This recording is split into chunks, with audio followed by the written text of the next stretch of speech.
আমাদের হাওর অঞ্চলে এই রাজহাঁস আমার পিছনে দেখতে পারতেছেন, এই রাজহাঁসগুলা পালন করা খুবই লাভবান একটা পেশা।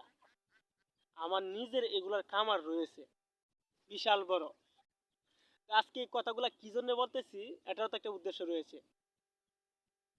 তো আমি নিজেও চাকরি করি। তো যারা চাকরি বাকরি করে তারা চিন্তা করে যে শুধু জীবনে উন্নতি করা যায়, ধনী হওয়া যায় চাকরি করেই কিংবা ব্যবসা করেই। হ্যাঁ, এর পাশাপাশি যে আরো অনেক ধরনের কর্মসংস্থান রয়েছে, এটা আমরা চিন্তা করি না। এটার কিরকম লাভ যদি আপনাদেরকে একবার বলি, আপনারা অবাক হয়ে যাবেন।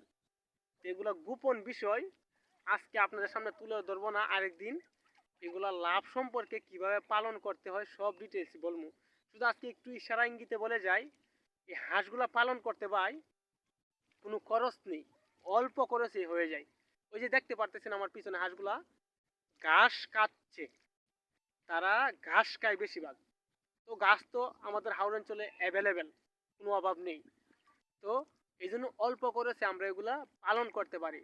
তাছাড়া ওরা কিন্তু বাড়িতে যায় না, এই হাওরের মধ্যে থাকে, বিশাল বড় হাওর। এই হাওরের মধ্যে তারা থেকে থাকে।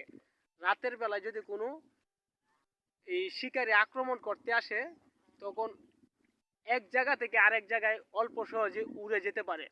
এগুলো আপনার উঠতে পারে অনেক, এই দুই পাশ দিয়ে পাকা রয়েছে, এই পাকার মাধ্যমে তারা উঠতে পারে।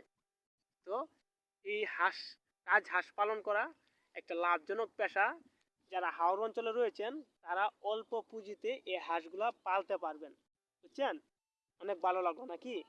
আমারও সময়টা কাটতেছে এই হাঁসের সুন্দর খেলাধুলা দেখতে, নিজের কাছে অনেক ভালো লাগছে।